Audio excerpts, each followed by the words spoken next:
할렐루야. 오늘도 더위 가운데 주님의 성전으로 나오신 모든 분들을 환영하고 축복합니다. 제가 오늘부터 이제 8월 한 달간은 설교 예배 자체를 조금 더 시간을 단축하려고 이제 마음을 먹게 되었습니다.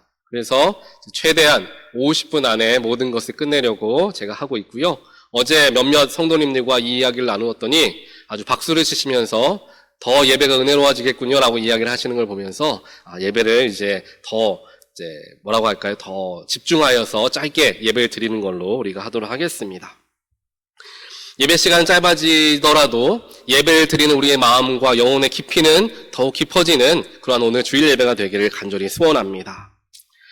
우리가 계속해서 느헤미야를 살펴보는데요. 오늘은 특별하게 10장 말씀, 조금 긴 말씀을 읽었는데요. 이 말씀을 우리가 잘 기억해야지 다음 주에 있는 말씀과도 연결해서 우리가 이해를 해볼 수 있기 때문에 말씀을 조금 더 길게 읽게 되었습니다. 우리는 진정한 그리스도인, 즉 진정한 하나님의 사람들이다 라는 것은 어떠한 사람들을 두고 우린 진정한 그리스도인이라고 이야기를 할까요? 바로 그것은 믿음도 중요하겠지만 믿음 이상으로 중요하게 여길 수 있는, 즉 그 믿음을 삶에서도 역시나 실천하고 살아가는가, 교회 안에서만 기뻐하고 감사하고 사랑합니다, 축복합니다, 찬양하는 것이 아니라 우리의 일상에서, 우리의 삶에서 여러 가지 우리의 마음을 어렵게 하는 일들을 마주할 때에도 우리는 웃으면서 용서와 사랑을 전할 수 있는가, 그렇게 하나님의 자녀로서 삶을 살아가는가, 즉 교회 안에서와 일상에서의 삶이 연결되어져서 교회 안에서 받은 하나님에 대한 은혜를 세상에 끼치면, 그 은혜를 끼치며 살아가게 되는 삶, 그러한 삶이 바로 진정한 그리스도인의 삶이다. 우리는 너무나 잘 알고 있습니다.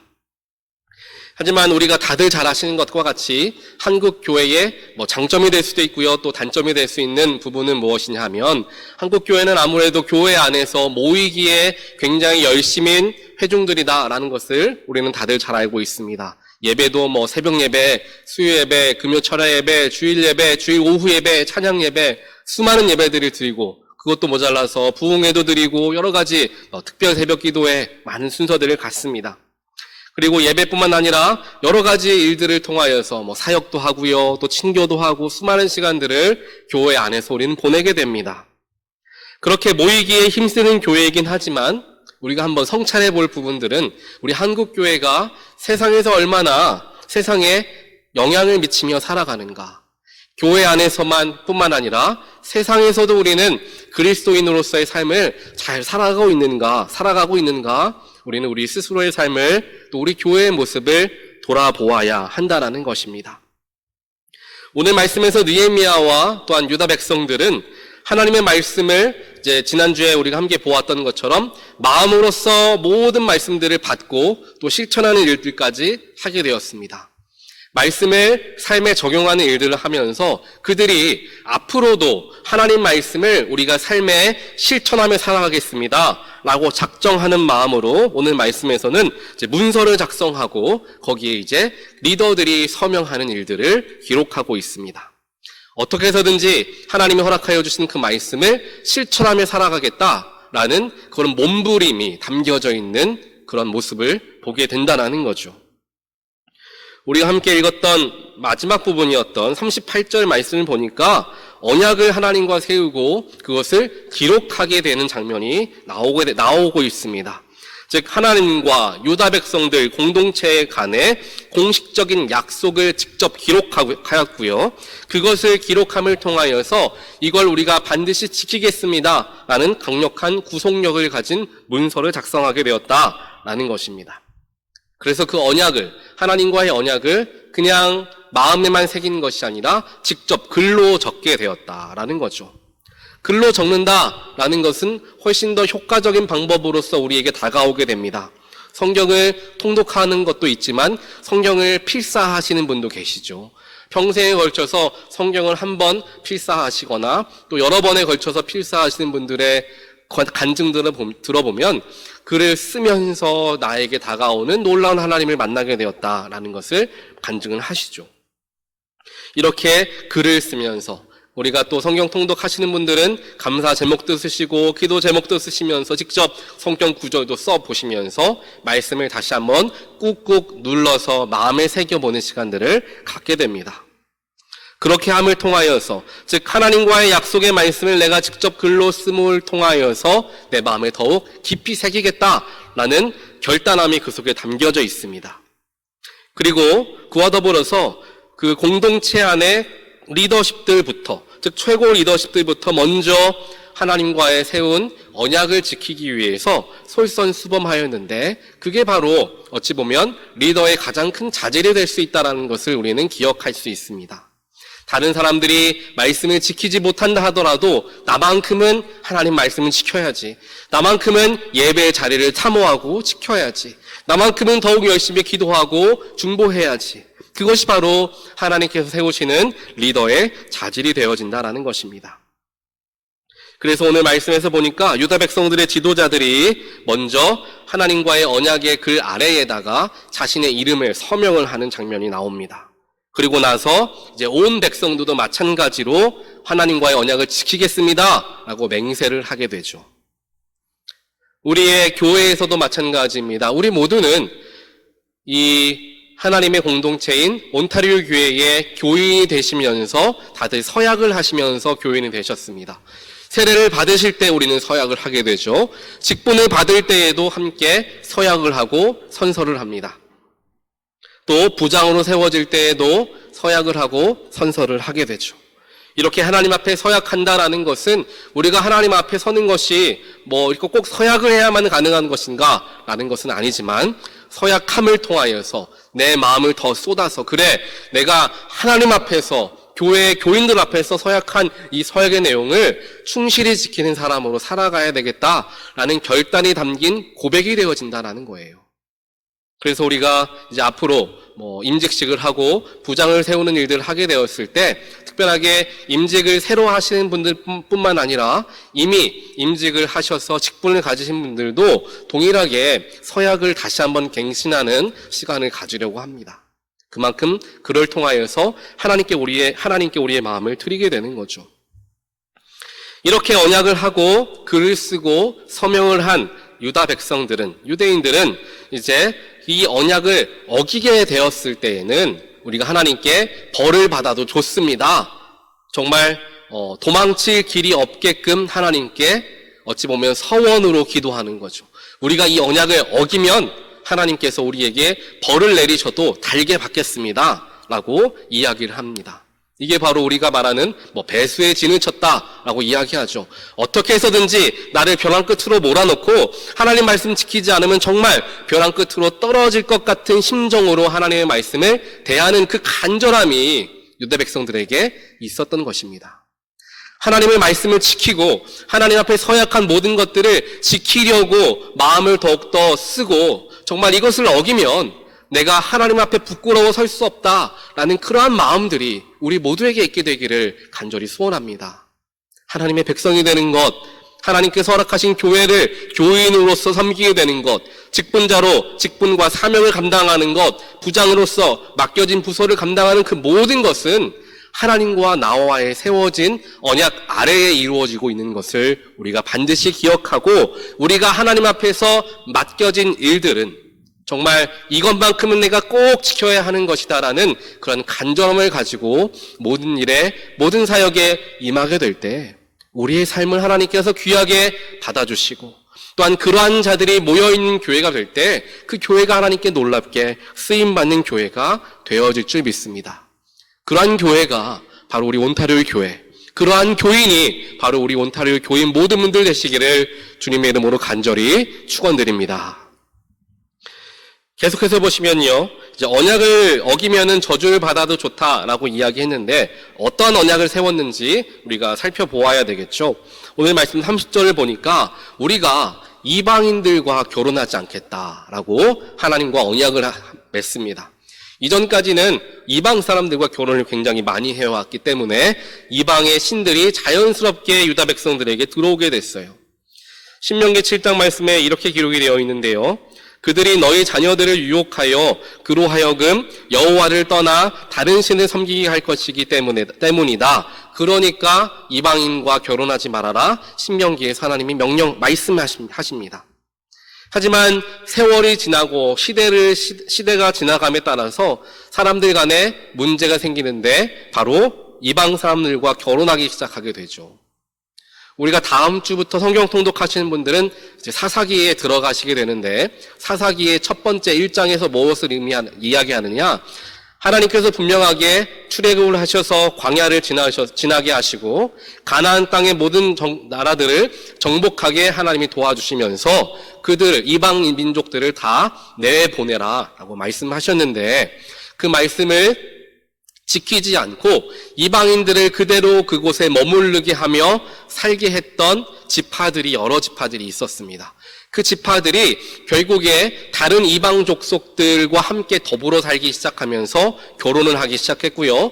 자연스럽게 다른 신들이 들어오기 시작하면서 하나님을 잊게 되는 일들이 시작되는 것이 사사기의 시작으로 기록이 되고 있습니다. 굉장히 무서운 거죠.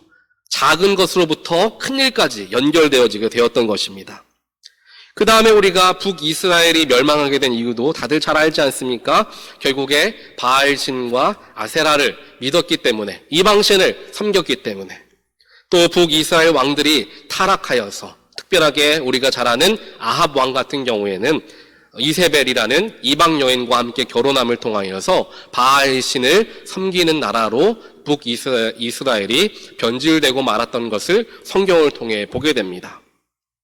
그렇기 때문에 유다 백성들은 그들의 삶을 되돌아보고 역사를 되돌아보면서 결국에 그들이 바벨론의 포로로 끌려가고 페르시아의 포로가 되었던 그 모든 것의 시작점은 이방인들과 통혼함을 통하여서 들어오게 된 이방 문화, 하나님을 믿는 것을 회방하는 우상신들 때문에 모든 일이 시작되었다라는 것을 되짚어보면서 우리가 이방인들과 결혼하지 않겠습니다 라고 이제 언약을 하나님과 맺게 됩니다.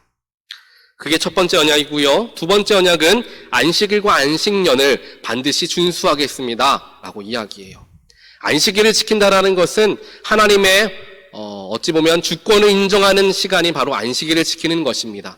6일 동안 일하지만 7일째 되는 날 하루만큼은 내가 일하지 않게 되면 세상적으로는 어찌 보면 도태되어질 수도 있고요. 또한 6일 동안 열심히 일하면서 하나님 믿지 않는 사람들은 주일날 어떻게 합니까? 여가를 즐기면서 재충전의 시간을 갖죠. 그렇지만 그리스도인들은 교회에 나와서 사역도 하고 봉사도 하고 체력을 사용하게 됩니다.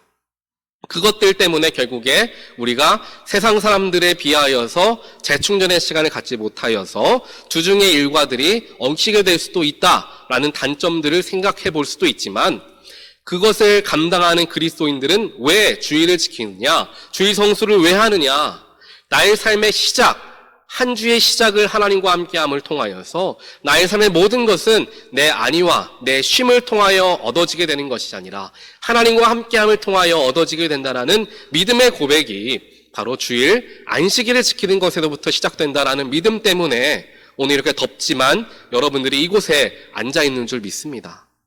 이렇게 유다 백성들은 안식일을 지킴을 통하여서 우리가 결단코 하나님이 우리의 왕 되심을 잊지 않겠습니다 라고 이야기하죠. 그 다음에 이제 세 번째 언약으로는 하나님의 전을 우리가 성심성의껏 돌보겠습니다. 이전까지 어떠한 일이 있었습니까? 하나님의 전을 잘 돌보지 못하여서 그 전이 다 허물어지고 결국에 그들이 하나님을 섬길 수 있고 예배드릴 수 있는 장소가 사라지게 되었죠. 그때를 기억하면서 우리가 다시는 이렇게 재건한 예루살렘 성과 성전과 성벽을 대충 관리하지 않고 철저히 관리함을 통하여서 하나님께 예배할 수 있는 이 장소를 거룩하게 여기겠다라고 다시 한번 언약을 세 번째로 하게 됩니다. 그러면서 하나님의 전을 돌보는 일에 가장 먼저 하고자 했던 것은 성전세를 우리가 내겠습니다 라고 고백하죠. 원래 이것은 출애굽 당시부터 있었던 건데요.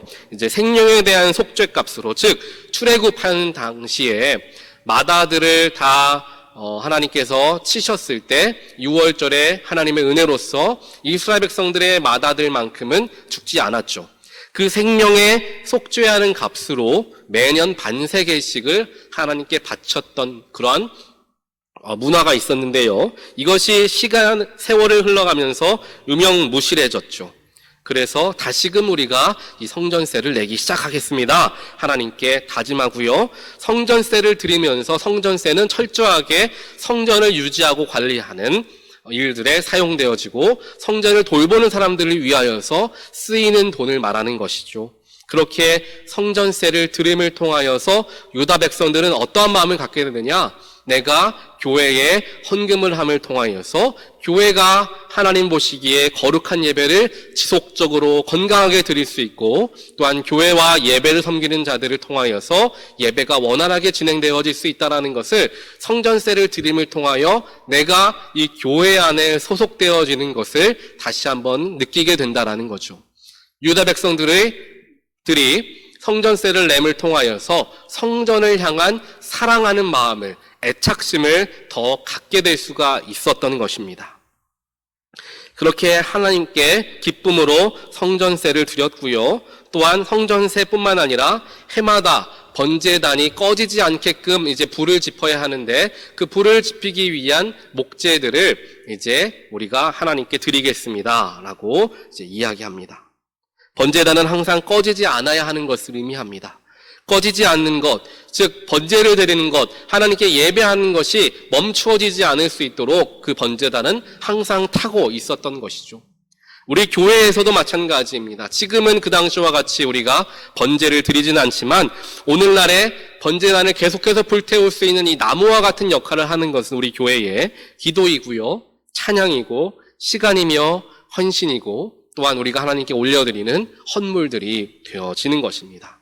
교회가 기도가 끊이지 않고 찬양이 끊이지 않고 시간을 드림과 헌신이 마르지 않는 교회가 될 때, 하나님께 기쁨으로 드리는 헌금이 끊이지 않는 교회가 될 때 그 교회에 하나님의 역사가 일어난다라는 것을 오늘 말씀을 통하여서 다시 한번 하나님은 우리에게 보여주고 계시는 것이죠. 그리고 다른 마지막으로 한 가지 하나님께 드리겠다라고 약속한 것은 11조였습니다. 11조에 대한 규정을 37절부터 39절까지 이야기하고 있는데요. 특별하게 백성들의 11조를 레위인들에게 주게 되고요. 레위인들의 11조는 제사장들에게 가도록 모든 것이 연결되어져 있었던 것을 보게 됩니다. 그래서 11조라는 것은 제사장과 레위인들을 돌보기 위한 헌금이었다라는 거예요. 이것을 우리가 잘 기억하셔야 되는데요. 그냥 하나님께서 레위인과 제사장들에게 마치 월급을 주는 것처럼 돈을 주면서 그들을 사용하라라고 말씀하셨던 게 아니라요, 하나님께 드리는 11조, 즉 유다 백성들은 하나님께 11조를 드리는 거예요. 그 헌금은 하나님이 받으시는 겁니다. 하나님이 받으신 11조를 가지고 하나님께서 레위인들과 제사장들을 먹이는 데 사용하셨다라는 거예요. 똑같이 생각해보면 유다 백성들이 레위인과 제사장들에게 월급을 주는 돈이나 하나님께 11조를 드리는 돈이나 똑같은 액수를 드릴 수도 있을 것입니다. 하지만 하나님은 특별하게 레위인과 제사장들에게 월급처럼 급여를 주는 게 아니라 하나님께 11조를 바치게 함을 통하여서 레위인과 제사장들을 거룩하게 구별하셨고요. 또한 하나님께서 그들을 먹이신다라는 믿음을 갖게 하셨다라는 것을 우리는 그 속에서 발견하게 되는 것입니다. 결국에 11조라는 것은 그 당시에 하나님을 섬기고 예배의 자리를 준비하는 자들을 세워주는 역할들을 감당하게 되었다. 그리고 우리들은 하나님께 이 11조를 거짓없이 드리겠습니다 라고 그들은 약속을 하게 되었던 것입니다. 이것은 결국 모든 것의 주인은 하나님이라는 고백이 담긴 헌금, 그것이 바로 11조였고요. 또한 하나님께 드리는 번제단의 나무가 되었고요. 또한 성전세가 되었던 것을 우리는 보게 됩니다. 사랑하는 온타리오 교회 모든 성도 여러분, 교회를 세워나가는 것, 그것은 굉장히 복잡하고요. 우리의 많은 헌신과 노력을 요구하는 일입니다. 첫 번째로 우리 모두가 하나님을 깊이 경험해야 하고요. 그 경험되어진 하나님을 삶에 적용하고 교회에 적용하는 일들을 우리는 끊임없이 해야 하는 것입니다. 그를 통하여 우리는 하나님께 모든 것을 드릴 수 있고, 그를 통하여 우리는 하나님께서 기뻐하시는 예배를 드릴 수 있게 되며, 또한 우리의 삶에 그 놀라운 하나님의 은혜가 담긴 예배가 바로 우리의 삶이 되어지는 것을 경험하게 된다는 것입니다. 그렇기 때문에 하나님을 영적으로 깊이 먼저 체험하고, 그 깊이 체험되어진 하나님을 교회 안에서 기쁨으로 섬김을 통하여, 또한 우리의 삶에서 표현함을 통하여 하나님의 자녀되는 놀라운 축복을 누리시게 되는 모든 분들 되시기를 주님의 이름으로 간절히 축복합니다. 함께 기도하겠습니다. 사랑의 하나님, 감사합니다. 오늘 말씀을 통하여서 하나님 앞에 우리가 서약하는 마음으로, 하나님, 우리가 하나님과 함께 언약으로서 맺은 것, 즉 하나님께서 우리에게 주신 소명과 사명, 사역들, 직분들, 그 모든 것들을 감당함에 있어서 하나님이 나에게 주셨다라는 거룩한 마음을 가지고 감당할 수 있는 믿음을 우리에게 허락하여 주시옵소서. 그래서 내가 최선을 다하여 그 사명을 감당케 하시고, 그렇게 나아갈 때 하나님께서 그 모든 사명과 우리의 노력을 기쁨으로 받아주실 줄 믿습니다. 하나님, 또한 교회를 세워나가기 위해서 우리가 하나님께 작정하며 드려야 하는 헌금도 있고, 또한 우리의 마음도 있는 줄 믿습니다. 하나님께서 우리의 마음의 중심을 온전하게 바르시길 원하신다라는 것을 오늘 깨닫게 하여 주셔사오니, 하나님께 우리의 중요하고 소중한 것들을 구별하여 드릴 줄 아는 믿음도 주시고, 드림을 통하여서 하나님의 주인 되심을 인정할 줄 아는 우리의 귀한 믿음 될 수 있도록 하나님께서 우리들을 지켜주시고 함께하여 주시옵소서. 이 모든 말씀 살아계시고 역사하시는 예수 그리스도 이름으로 간절히 기도합니다. 아멘. 우리 이 시간에는 다 함께 자리에서 일어나셔서 우리 하나님께 봉헌하는 시간 갖도록 하겠습니다.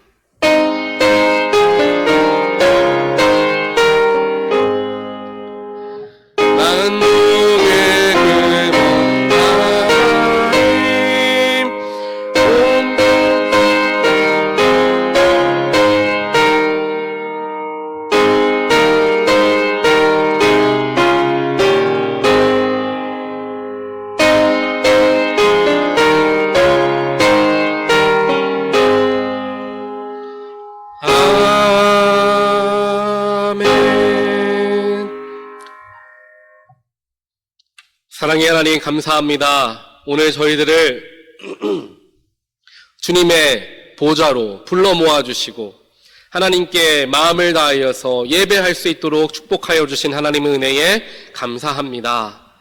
하나님, 이 시간 저희들이 가지고 있는 정성을 주 앞에 바칩니다.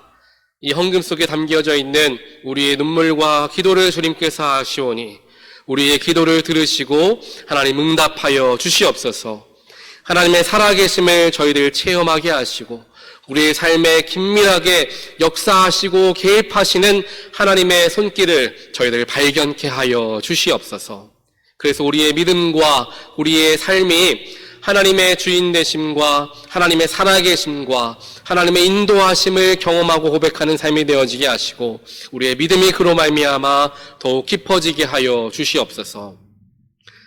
하나님, 더욱더 이 시간 간구하길 원하는 바는 우리 하나님의 귀한 온타rio 교회 안에 많은 성도님들께서 육신의 아픔으로 말미암아 연약함으로 말미암아 치료받으시고 기도하는 가운데 불편하는 가운데 계시는 분들이 많이 계십니다. 하나님께서 이 시간 그들에게 임하여 주시고 그들에게 능력의 손으로서 안수하여 주시어서 그들의 육신의 모든 연약한 부분들이 다시 강건해지는 축복이 임하게 하여 주시옵소서. 사람은 치유할 수 없고 사람은 감당할 수 없는 질병이나 할지라도 모든 것은 하나님 손 아래에 있는 줄 믿사오니 하나님께서 강하게 역사하여 주시어서 모든 연약한 부분과 아픈 부분들이 치료되고 회복되어지는 놀라운 은혜가 그들 가운데 임하게 하여 주시옵소서. 그래서 우리 교회가 주님의 치유의 역사가 끊이지 않는 교회가 되게 하시고 우리의 영적인 문제까지도 회복되어지는 또한 우리의 삶의 문제까지도 회복되어지는 놀라운 그러한 간증들이 끊이지 않는 귀한 교회 공동체여 되어질 수 있도록 하나님께서 축복하여 주시옵소서. 이 모든 말씀 예수 그리스도 이름으로 간절히 기도합니다. 아멘.